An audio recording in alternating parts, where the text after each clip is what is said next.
Hi, I'm Stu Kagan, and welcome to Born Scrappy, the podcast for scrap metal exporters and traders. Join me in conversation with some of the most experienced traders and operators that have helped shape the incredible industry. In today's episode, we're joined by Mark Sellier.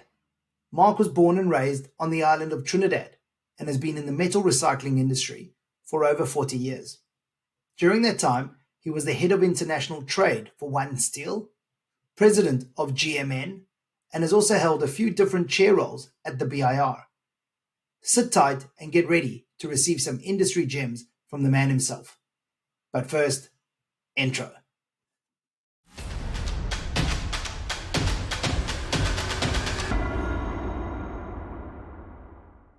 Mr. Mark Sellier. Wonderful. Yeah, how are you? Good, thanks. A bit warm and sweaty here in Hong Kong, but otherwise all good. It's usual summertime. We're the opposite here. We're very cold at the moment in New Zealand. It's winter, and we know we're in for that. So we're okay. We can dress accordingly, I guess. Mark, it's fantastic to have you on the podcast. The listeners will know a bit about you. A lot of them will know you personally.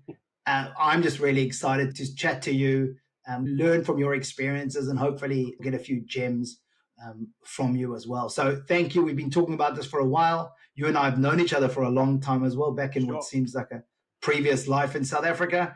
So yeah, just thanks for being a part of the show, Mark. It's a pleasure, Stuart. I was really happy to join you and to chat to you. And yeah, I mean, some of my personal experiences over the years have involved you, of course. Even though we never worked together, we did trade together, we did business together over the years. Very happy to chat. The objective of the podcast, the idea of why I started this was to try and simplify the trading that we do. A lot of the times you might join the industry, or people join it, or they're an owner operator, and the trading side can seem quite daunting. There's a lot of terminology that's used. Commodity trading as a whole can seem scary. So the idea is that to bring in some of the most experienced, the best, the GOATs in the industry, and to talk through their experiences and try and take some of those stories and get some gems from them so that we can all relate to. The question I wanted to ask you was, you've held some amazing roles, right? You've been head of global trade for One Steel.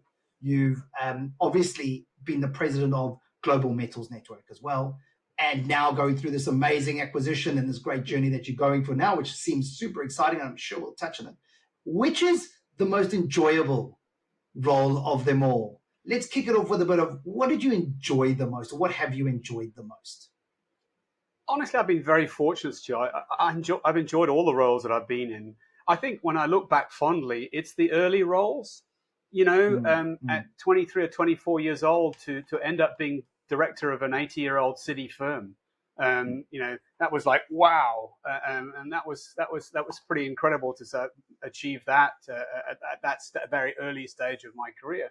But they've all brought different things. Some have brought sort of leadership opportunities, team development, team building opportunities, where you look back and you go, oh, I built that team. That's awesome. Look at that, Or you've been part of a team and you've achieved something which nobody else has achieved. And so I can't really say any one stands out. I mean, I enjoyed the physical side, working in South Africa in a scrapyard, looking after their sales, and then building the team at One Steel, building GMN.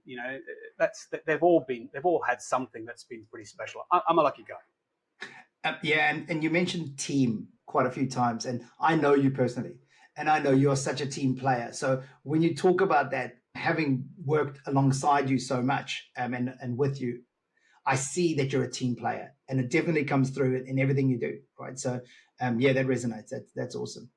Tell me about some of the tough times, so tough deals that you've had to do, right? So if you can think of a specific deal that you've had to get over the line, which seemed hard for whatever reason, I'd love the listeners to hear that they're not the only ones that go through trying to struggle with tough deals. I'm sure you've had a few in your time as well.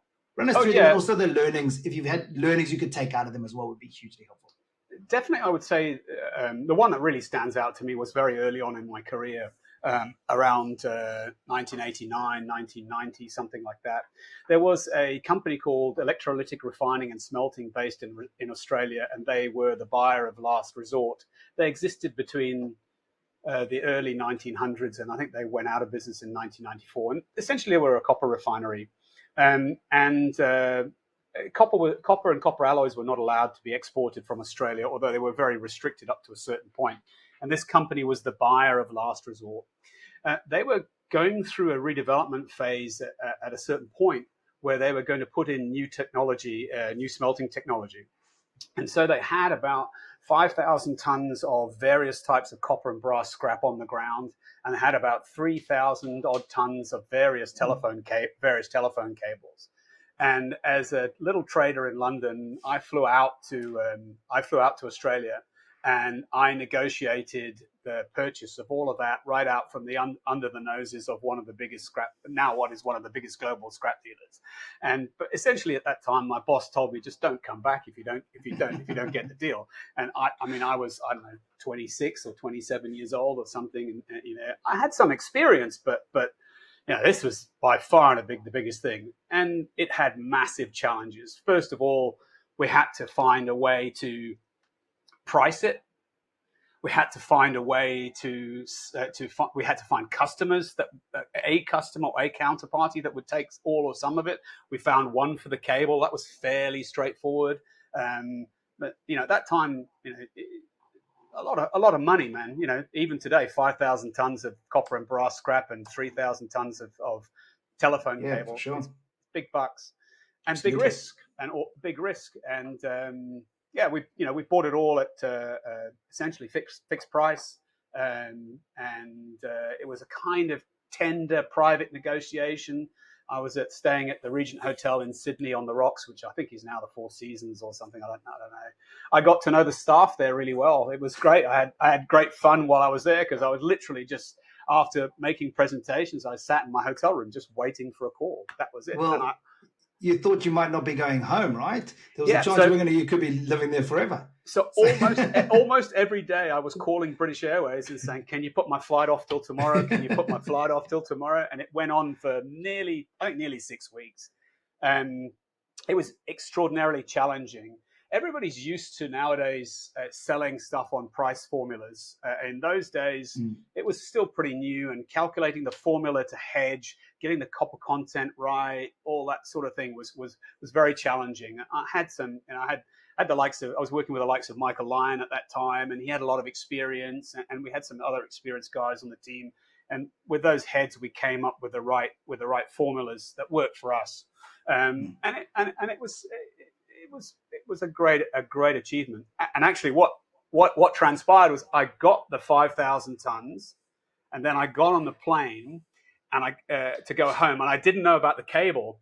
And I got off the plane in Singapore, and I called up the office in London, and they told me, you got the cable too. So man, my flight home I was a very happy boy. I can tell you, very happy boy. Yeah, I'm sure. And in the end, here's what happened. In the end, the smelter had second thoughts, right? And they didn't want to give up this stock. And the copper market had dropped, and we'd sold short on the LME to cover the risk. And I can't remember how much we walked away with, but I don't know, it could have been $500,000 or more in LME profit. So the trade on the 5,000 ton, the physical trade never happened, but we still walked away with big dollars. Well, listeners, don't try this at home, right? Hell no. You need you need a bit of chutzpah for that one. That's for sure. Yeah. It's nice when you look back at it, right? At the time, it would have been looking forward, then thinking I was coming home with no job, and what am I going to do next? And a 2-year-old son, and another one on the way, and this, that, and a mortgage, and all that kind of stuff as a young career. No. That's so good, right? Because this is what I'm trying to do is show that this isn't rocket science. We can all get there. There are bumps in the road. These things happen for a reason. We gain experience through them. It's about getting the learnings out, right? So you were a young trader going through that. Would have been hell of a stressful. It's great now to look back and go, well, that's kind of what made me. And I was able to get a huge amount of experience. Michael Lyons mentioned you and says, I believe he says he brought you into the industry. Is that right? That's correct. Yeah, that is correct. Right. Actually, my girlfriend at the time was his nanny, and I was at university in London. And I would go, and she lived in, and I would go and visit them at the house, and I got introduced to him, and we chatted. And one day, my girlfriend said to me, while I was at uni, would you give Mr. Lyon a call? He'd like to offer you a job. And I was doing a business degree, which included 1 year working. So I had to do my second or third year working. I'd completed my first year, passed all my exams, and I went into my tutor and said, I've been offered a job in the city, so I'm going to take year 2 as my practical year. And he said, we won't see you again. And he was right. I never went back to finish my degree. Within 3 months, I was trading, or 6 months I was trading. And yeah, I did my first deal on February 24th, 1984. I still have the contracts in my office, the buy and sell in my office. That's awesome. Copies of them. You were bitten by the scrap metal recycling bug, and it's difficult to get away, right? Yeah, it was. Over the years, I did try to get out. I got offered jobs in Switzerland trading primary alley, but they actually couldn't break me out of my contract because I had this big non-compete, and so I just couldn't get out. Well, this makes me think about decisions, right? The one thing is having tough trades that you've been through. The other thing is, in your experience, you would have had some really tough decisions to make. Just a few weeks ago, which is why it's so great to have you on now, you've just had your company acquired, right, by the Marriott Group, which is really exciting. And it seems like a massive opportunity. We don't have to go into that if you don't want to. But really, the question is, whenever you had to make a really tough decision, and kind of what was your learning through that? Oh, Stu, there's so many examples. It's like every day. It's degrees of toughness, right? And it's just the way it goes. As a very young guy in the first stage of my career, I actually had to work. We had to slim the company down from 85 to 22, and I think at that stage I was 25, and I sat alongside, because they thought I was the nice, gentle person, right? And I had to sit alongside the HR director, and the two of us basically were saying, 20 out of 80 people, you're staying, and 60 out of 80 people, sayonara. And that was really hard. And deciding who should stay and go, that was very, very tough early on. Honestly, the Marriott decision was easy. They're a great company. They've got, it's a great opportunity for them. It's a great opportunity for us as a business. And that's easy. That's an easy one. There's lots of difficult stuff to go through to get to that point, but it's an easy decision. When you see the strategic rationale behind it is sound, makes it easy. It's great when you have to make a tough decision, but it feels right, and it ticks all the boxes. So starting GMN would have been the tougher decision. Walking away from a solid job into effectively a startup at a late stage in your career. There's some appetite for risk there. But Mark, how do you make that sort of decision? And how did you know it was the right decision? Looking back, it was, but at the time, our listeners are going to be going through having to make decisions. How do they know that it's the right decision to make? I think all through my career, I've just tried to do the right thing. Okay, so whether it's negotiating a claim, whether it's anything, try to be fair with your counterparty, et cetera, et cetera. And so you develop a feeling for what's the right thing. And I think, the decision to move to GMN and to start GMN was essentially because of the people involved, the other people involved in the opportunity, Mitsui, for example, the solid backing, so that just the criteria felt right. So it's not just one thing, it's a group of things. It's like the team. It goes back to the team. You think the team makes it a solid opportunity, so have a go. And that's what you do. Yeah, and I can vouch for that because I've worked with you probably for 20 years now. Yeah. And you've always been extremely fair.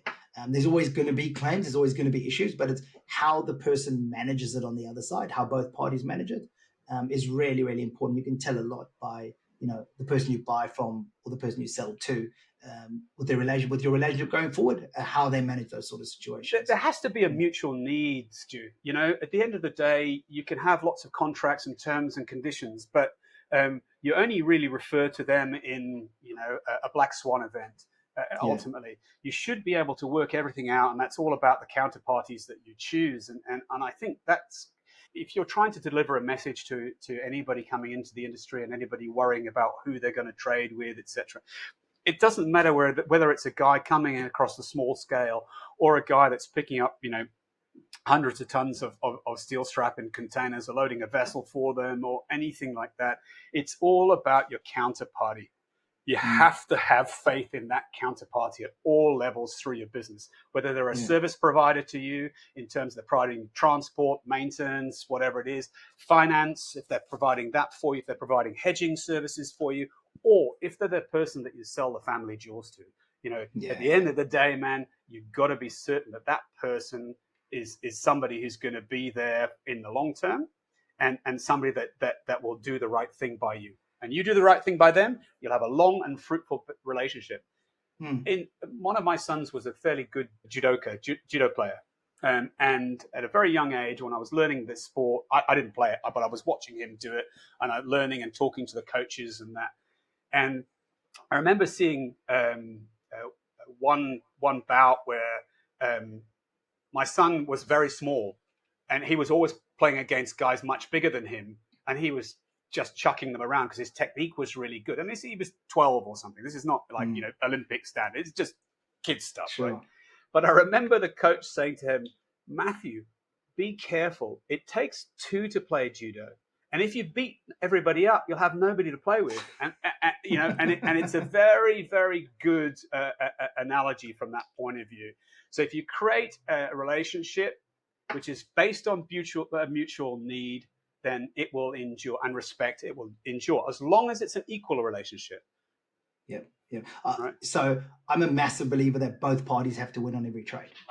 If one feels that they didn't win, you won't be doing business again. So whether it comes to the claim afterwards, whether it comes to pushing on price, the quality, whatever it might be, both parties have to win every time.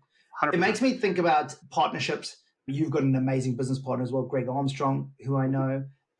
You've obviously got a great partnership or friendship with Michael Lyons and a relationship for a long time. Yeah. You've got some really good relationships in the industry. Collaboration to me is really important in this industry. So I feel that we don't collaborate enough. I feel that we are hyper-local, so we're not really competing. I'm talking more on the metal recyclers side of things, so the sellers and the exporters. They're not necessarily competing with other dealers in other towns or other cities, right? Because that's not how our industry works, the value of the metal, the cost to get it there. Yet I still see we don't collaborate that much. So somebody's trying to buy a new piece of equipment, they're not even necessarily asking other people in other states because they feel that we're not collaborating. So it's something that I am pushing to try and do more. How do you feel you've collaborated over the years? And maybe an example of that. We've collaborated with Chinese smelters, for example. At a very early stage of my career, when I was working with Michael Lyon, we were converting scrap into cathode in Shanghai. Certainly the first people to do that. We've collaborated in GMN with another smelter, and doing things that other people haven't thought about. And that's a lot about the counterparty relationship, and then the sort of discussions, and then you find ideas. And it's an awful lot about adopting a how I can attitude. It's very, very easy to why you can't, right? That's always everybody, and I can't do that. It's too expensive. It's too difficult. And honestly, that's where value is. When it's difficult and you can find a solution to it, that's where value is. So you got to look at that. Obviously, the opportunities for that get less and less, and you have to get smarter and smarter and smarter. And there's a new generation coming through into the industry, which have a completely different outlook and a different take on risk, a different take on the value opportunities in our industry, and it's evolving. But if you adopt that attitude and you try and find solutions, then you'll find value. Yeah, I agree. I think we need to reach out more and promote collaboration as much as possible within the industry. It'll help the industry to achieve greater things if we become more aligned, work together more. I mean, I know John Sacco does a lot of that, and he shouts that from the rooftop, right? Sure. That we need to all be aligned and that sort of stuff. Mark, you've had an amazing career. You are having an amazing career, right? You're still quite young, right? So you've got a lot longer to go. My kids tell me I've got more past than future. So how about that? Well, oh, that's interesting. Well, Isn't that? maybe we might have a whole new episode on that one. How about that? How about that? You do look like you're aging backwards, though. I told you that at the last BIR. I hadn't seen you for like 5 years, and I don't know if it's the long grey locks or what it is. What would you say is the highlight of your career? What would you say is, what is one of your greatest achievements, and what do you think got you there? It's not really. I don't see I don't see that I've achieved any Everests or anything like that, or done anything particularly innovative. I've had my journey, and my journey has led me to many different highlights. I mean, the most recent highlight is of course, GMN and moving forward with Marex, because I have a vision of where I see the business going, and I see trading going, and it's a very collaborative environment working with Marex. They have many different arms and divisions to the business, and there's synergies, and it's great for us. And I'm not going to go into all detail about that, but I see that as being something that's a progression, and it's great to be part of it, but it's not an achievement as such. And a collaborative achievement, which I've been very proud of, is the challenge, of course, something very new and innovative for the BIR that provided a lot of content during COVID times when people couldn't meet. It addressed a lot of industry issues. Yeah, it was always myself, Michael, and Murat, and I know that, and some people may not like that, but that format worked, and I think it was a success. It's the first I'm hearing some people didn't like that. I love the three of you up on the stage. It was brilliant. Yeah, I know, but Three Amigos worked. But you're never going to satisfy everybody, right? So there's always going to be people, for whatever motivation, criticizing or saying they can do better, etc. And that's okay. Everybody said, I don't begrudge them their opinion. We did the best that we could, and I think we delivered a really good product. And I think I would say, the highlight for me was it's initially my idea, and then I approached Michael, and he agreed to do it.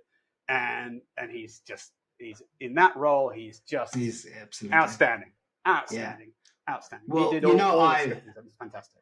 Yeah, I think very highly of the three of you, and that's why I've kicked off the Born Scrappy podcast with the three amigos. So you guys are the first three interviews we're doing, and we're releasing all together. So that's very exciting. And I have promised Murat, I guess I might as well say it now, that in Abu Dhabi, the next BIR, we will get a few couches around, and we'll have a little bit of a chat on the podcast, and we'll get the three of you, and we'll sit and go through experiences together and tell tales. I don't know if that'll be a 1 hour, that could be a 5 hour episode. So hold your beer, because that could be quite exciting. Yeah, so looking forward to that too. Absolutely. With regards to your experience, you worked in the scrap yards too. So you started off working actually in the metal yards. So because you spend some time in the yards, and then you've bought from so many different scrap yards, metal recyclers, if you could give them any tip when selling or exporting or trading, what would the tip that you would like to impart on these guys? I think I go back to counterparty. I think that's where it kind of, for me, starts and ends. It's your counterparty. I mean, I could say, don't take shortcuts in quality and processing. Don't sweep up the last bit on the floor and chuck it into the back of the container, because that's the first thing the customer sees. Just don't do it. Yeah. Well, these are great tips, Mark. I mean, that's exactly it. 100%. If you feel you have to do it, put that in first. Don't be silly. And also just remember things like when a container sits on a ship, it's going to vibrate a hell of a lot. So if you've hidden anything inside the bales, chances are it's either going to rise to the surface or fall out, and it's going to be the first thing the customer sees. First thing, exactly right. Anyway, those are just little details, but the overriding thing is the counterparty, right? That's it. So we talk about counterparty. So say, for example, I am an owner operator and I'm interested to increase the amount that I'm exporting. But in order to do that, or in order to get better prices, I want to get more buyers out there and communicating with more of them. What do I look out for when I'm speaking to a new buyer? I think it's very important to, I think it's very important if you can to visit. If it's a consumer particularly, to go and see them. And I think the sort of things you look for, if you go to a consumer or even a supplier, if you're on the other side, and you see disorganization, it's a big clue, right? Tight space, aging and unmaintained equipment, all sorts of really simple things like that. No stock, right? Yeah. Or stock with lots of dust on it, and he says he's doing 10,000 tons a month, and you're going, that hasn't moved. It's been sitting there for a while, right? So all those kind of things, and you can learn more with your eyes than you can do from any Google search, etc. So I'd say that's probably a very important one. And try and do your background checks. Try and see if you can find somebody who can say, yeah, no, he's a solid oak. That sort of thing. I think that's it. So for me, it's counterparty. Yeah, I do. Yeah, I agree. Counterparty is so important, but I do like the referrals as well. If you can find out how they've behaved with others, it's kind of going to be the most true reflection, I think, of how they probably will behave with you. Maybe not on the first trade, but it will come out eventually. Yeah, 100%, 100%. Yeah. And it's only when you test that relationship that you'll really know, right? Somebody told me years ago, it's only your friends who can tell you when you smell, and it's very true, because they're willing to risk the relationship for your benefit. Yeah, absolutely. Whereas other people will say, no, if I tell him that, then he won't like me anymore, right? So I'm not going to risk my relationship. Right. So exactly right. It's a good thing to think about. Mark, you spent a lot of time buying from the metal recyclers. You were on that side, like we just discussed. You've also bought from a lot of them, and you had a wide range of them. So when you were at One Steel, you would have bought from many. At Global Metal Network, you would have bought from many as well. You would have had, whether we like it or not, you would have had preferred suppliers. And I'm not going to ask you who they are. Obviously, I was the number one supplier. 100%. Thank you. That's what I thought. Checks in the mail. And then, but what was the reason that somebody was a preferred supplier? Basically, reliability. I think, people who do what they say they're going to do, and people, when there's a problem, will fix it and fix it in a reasonable manner. They approach they approach the problem in a reasonable manner. They try to be proactive about it. We've had an equipment breakdown. They call you the next day. It's not when you haven't had the material loaded and you call, the baler broke down 2 weeks ago. We're waiting for a part. They've sent you a mail saying, hey, mate, we've got a problem. This is going to be late. And then you can go and negotiate the other side. You can replace it with something else. You can extend the delivery, all those other things, or you can extend your hedge, etc. All those sort of things can be solved as long as they tell you early. Or if you have a claim and they say, no, we had a problem with the air blower. So, there was a bit of plastic that got into the granules and yada, yada, yada. So, all that kind of stuff. You can hear I've had a few experiences, right? Yes, and it was rather specific. So communication is absolutely key. I think as a seller or exporter, I think if you can communicate with your buyers, you will become a preferred supplier, because just like you gave that example, if you've had a problem with one of your blowers, if you've had a problem with some dusty material, if you front foot that, if you're selling through to somebody who isn't necessarily the end user, or if you're selling to the end user and you're notifying that, then they don't get upset when it arrives, which immediately puts them on the back foot, right? Because they've also got to supply somebody else, and they've relied on a certain quality to arrive, and that makes everything a little bit more heated. So I think communication, I really like that as the number one thing to become a preferred supplier. If you can communicate really well, even when it's hard, right? So it's easy to communicate when it's good. Oh, my material is beautiful. You're going to love it. I mean, I've told every trader that, right? But am I willing to phone them and say, I had a problem with the loading. I think the guy loading put a bit of dirt in there. I'm expecting a claim. I'm happy to deal with it. That's a really good, I think, foot to put forward. Just be professional. treat other people as you want to be treated, right? Absolutely. And in all the years that you've been around, because we were talking about how young you are, have you seen the industry change? It's changed massively. I mean, a lot of it has to do with processing equipment. But the most significant change, I suppose, is margin and the kind of commoditization of the industry. Margins are very thin for most people nowadays, and it's a more difficult game from a regulatory perspective. Licensing and compliance, health and safety, or anti-money laundering in almost every area of our business, whether you're a trader or a processor, there are new regulations all the time. And so that's for me, the biggest change has been actually from the outside. And have you seen the actual material changing at all? Yeah, I mean, but as regulation changes, for example, China changed. They raised the bar as to the quality that can be imported. So as a result of that, new qualities develop, and other qualities.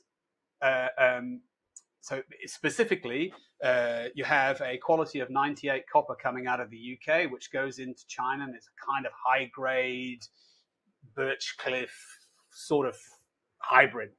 But what that's done is that in certain cases, it's meant that the available birch cliff has gone down in quality. So all that's happened is you've kind of upgraded part of the scrap flow and downgraded another part of the scrap flow in very simplistic terms. So it kind of averages out, though.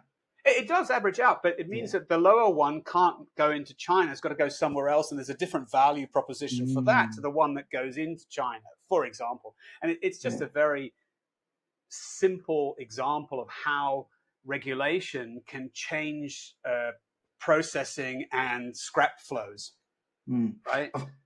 I think it's similar in cable. Like if I look at cable, just thinking of that story, I often had the experience of people saying, well, pull out your high grade cable. This is when you're selling cable, you're not granulating yourself. Pull out your high grade cable and sell it as a separate cable. That's great. But if you're selling it as an average, at the end of the day, if you're pulling that out, you're just lowering the average of the other cable. So as long as you get your average right, it makes it a lot easier to mix it all together. But make sure you are accounting for your high grade cable inside the other cable. Yeah, I mean, cable's a very tricky item, especially if you're selling something between sort of 35 and 43% general household mixed stuff. You're going to have high grades in there. You're going to win small tenders from local municipalities and have some really nice cable in there. Then you get the other, lousy stuff coming in. You may get a premium for your higher grade, but as you lower the overall average, then what you do is you restrict where you can sell it. So you restrict the consumers. So that gives you fewer options to liquidate and to basically settle and in cash your stock. And if you're like most people in the industry, or many people in the industry, cash flow is a big issue because you pay cash and you have to wait a while to get your money. At the end of the day, you want to try and turn as quickly as possible because that's how you make your money. Yeah, absolutely. Finance is a huge part of the business. And that's why traders provide liquidity, right? That's why traders exist. They give access to price risk management, and they give liquidity access, and you don't have to mortgage the house to sell to a trader. Whereas if you go to a bank, you have to mortgage the house and the family jewels and everything else in order to get access to that. So then you can access the trader's margin, but is it worth it in the end for the extra risk that you take on? It's a very interesting thing, that.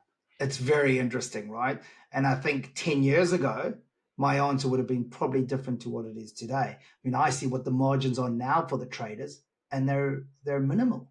I was going to say, you actually see a margin. You need to go. Exactly. You need to go to the optician because there ain't one. If you can call it that, right? Yeah. The margins are so low now, and the competition is so high that you on many occasions you are better off selling to the trader, and they're probably getting a better price than you are anyway because they do that full time, whereas the owner operator is actually focused on the operation as well. So there's a lot to be said for selling through traders. Yeah, trade finance is another whole story. Don't get me started on that. Talking about the change in things, what do you think this industry, with all the different technology and a whole lot of different plays happening at the moment, what do you think this industry is going to look like in 10 years? Well, I think it's going to be interesting to see how the complex raw material coming into the recyclable stream, how that develops. Things like lithium battery recycling, electronics recycling, all the recyclables that are coming in from that, that's a kind of a very growing side of the recycling industry. And it's going to be interesting to see what happens with that side of it going forward. But in general, I see more regulation. I see us potentially moving and becoming a regulated industry. I think there's an awful lot of press around the commodities industry in general. I'm talking about the larger commodities, copper concentrates, oil, energy, those sorts of things. And some of the big companies in those industries are now, in order to get access to capital markets to fund their trading, they're becoming more regulated. Right. So that's quite interesting, and I think that's likely to potentially happen in our industry as resources get scarcer and people try to protect recyclables as a resource. It's maybe not so much a green or environmental agenda that might drive it. It may be more driven by access to resources as resources get more scarce. Yeah, and I guess that's why the challenge is so helpful, right? I love listening to when you guys discuss all of this, because I guess when you're sitting in New Zealand, you're not necessarily a part of it all on the global stage, but listening to the challenge all the time and getting to hear exactly what's going on, it's there's going to be a lot of changes, I think, coming. Hopefully, some of them are in our favor, hopefully. But yeah, we need to be more vocal and get together and, I guess, shout out there what we want done and how we want it and what's best for our industry. So yeah, I think being more proactive, but I think the challenges that are brought by regulation, etc., will also drive innovation, and that may be innovation in equipment and processing at one level, but it may be also driving innovation in a trader's approach to the market and how he adds value or adds liquidity or whatever value proposition that trader is bringing to both ends of it. Whether he's taking on effectively the purchasing role of a consumer. In other words, he's taking a blanket amount of space at that consumer, and then he's going out and buying it in a kind of reverse retail model, an aggregation model. I don't know. I think you've got to be willing to adapt and be agile wherever you are. And I think our industry is really, really good at that. We have a lot of very, very good entrepreneurs in our industry at all levels, at the small cash for scrap type yard level to very very senior people like Chris Shepherd at EMR and some of the other bigger George Adams and bigger entities. These are very, very smart, agile guys with great minds who are not challenged by regulation or they see those things as opportunities, and that's why they succeed, because they don't see it as a roadblock. They figure out solutions. Yeah, I love that mantra. I love that idea that, right, the obstacle is the way, so it becomes the way. I think it's a great way to look at things, and absolutely those people are successful because they see them as opportunities in their way. So yeah, I love that. But talking about these people, who should the listeners be keeping an eye on, right? Everybody likes to be on social media and LinkedIn. They might not be playing a part there, but who are these people we should be watching for the next few years? Well, it's difficult really in a very wide context to say that, because, there are lots of guys that I hugely respect in the industry. And, I really like immediately, I would say I really like what John Sacco's done with he's gone out and put his own money into Repurposed. And I massively respect that. I hope it's a commercial success for him. But more so, I think that will perhaps bring some better publicity for our industry. So I think that's great. I think somebody like Murat is a great advocate for our industry. Again, he's a friend, but I've worked with him on the challenge. I have never done any business with him at EMR. We've never done a trade together, but I bumped into him in Shanghai at meetings and all over the place. And I like listening to him. I think he's a super smart guy, and he's super passionate about our industry. So he's definitely somebody that I think is worth watching. And then there's the George Adams, Chris Shepherd. Those guys are guys you got to keep an eye on them. You got to be watching what they're doing, because they'll be at the forefront of it. Yeah, I agree. Yeah, it's a good bunch of guys you just mentioned. Murat's a great guy as well. I remember meeting him in Dubai at the bar, and we just kind of stood there for 20 minutes, half an hour, just bantering. And that was the first time I'd met him. And yeah, we've had a lot of chats since. He's a really good guy to chat to. Mark, that's the end of our standard kind of discussion. However, I like to ask a final lightning round so that the listeners kind of get to know Mark Sellier a little bit better. This isn't necessarily about your experiences and about your scrap history. This is just to know Mark Sellier. So what's your favorite movie or TV series? Actually, I don't know, Stu. To be honest with you, most of the movies I've watched I've forgotten, because it's where I sit and switch off. Right. And it's kind of bubblegum for the brain, Sure. So it kind of goes in it occupies a couple of hours, and so I love movies. I go watch all the time, but sure. So I can't really think of one. There's so many really good ones. But that's all right, mate. We won't judge you. We're just getting to know you, right? We're not judging. We're getting to know you. So maybe I've just forgotten them all. Yeah, exactly. What's your favorite place to visit? Well, again, many, but recently I went for the first time to the Maldives in February this year, and that's just. Yeah, I grew up on a small island in the Caribbean, and I live on an island here in Hong Kong, and I'm a sailor and scuba diver, and I love anything to do with the sea. And if you believe if you understand about global warming, people say that place isn't going to be around in a few years' time. So, and it is super, super special. It's not cheap. There are ways to do it on a budget. Sure. But it's amazing, just from nature, anything to do with the sea. I mean, I saw manta rays, I swam with sharks, just snorkeling. It's just an incredible place. Well, that's good. I haven't been to Maldives. I was going to ask you what it's like compared to Mauritius, seeing that when we were in South Africa. For me, I'd say it's better than Mauritius, I would say. Cool. I like Mauritius, but it says a lot. That's amazing. Yeah. And I don't know if you read much, but what's your favorite book you read? I would say there are a few, but I would say the one that stands out for me is Shantaram by David Roberts. I think I've read it 4 or 5 times, and it's 900 and something pages. Yeah. It's an amazing story. When I first read it, I thought this is a true story.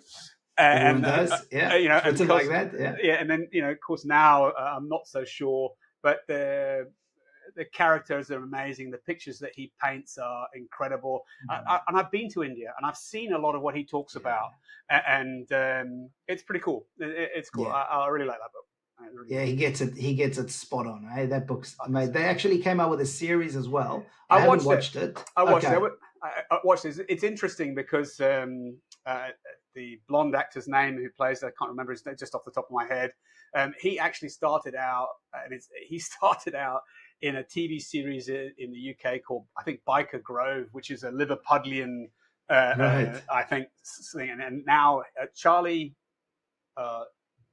I don't know. Anyway, and he's also done Outlaw, I think, which is one of the Outlaws, which is the Hell's Angels series from the USA. So this guy's gone from this, this little teen screen star at a high school in Liverpool to this massive megastar. So pretty cool. It's amazing. But, he does a good job. I haven't seen it, but the book was fantastic. Yeah. Do you have a favorite quote? I think I used to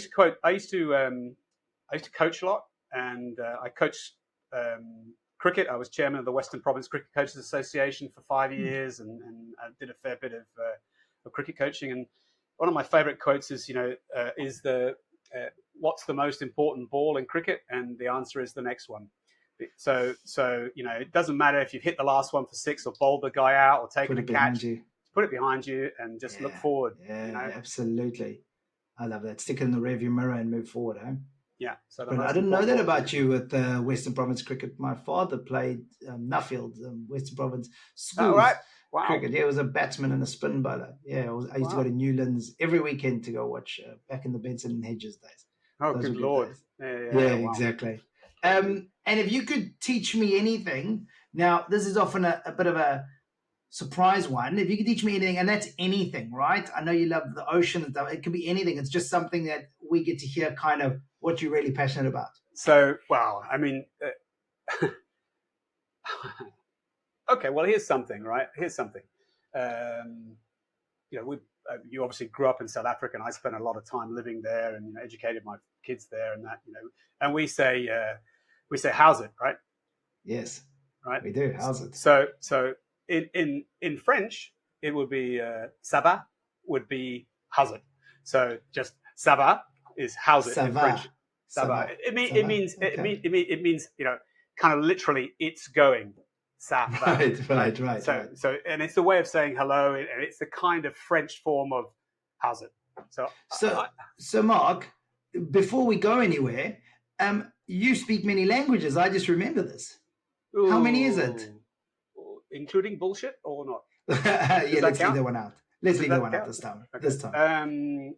English, French, German, Spanish. But the last two are, German is I wouldn't say I'm fluent, but I can get by. And Spanish, it depends how long it is since I was last there. I used to be very fluent in it, but I don't use it very often. But I have a house in France, and my wife speaks French, so I hear French a lot, so my French is reasonable.